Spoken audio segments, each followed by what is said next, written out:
2024 लोकसभा चुनावचं शेतकऱ्यांसाठी नरेंद्र मोदी यांचं सर्वात मोठं वचन, आम्ही MSPमध्ये इन्क्रीज करू.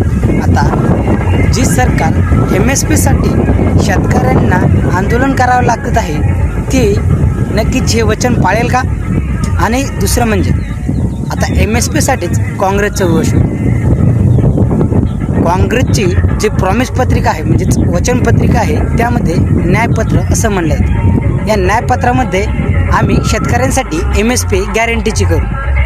ज्यावेळेस 2014मध्ये किंवा 2014च्या पहिले MSP द्यायचं ठरलं होतं त्यावेळेस काँग्रेसची सरकारने दिलं नाही आणि तिथे गॅरंटी दिली नाही. त्याच वेळी शेतकऱ्यांची सुधारणा झाली असते.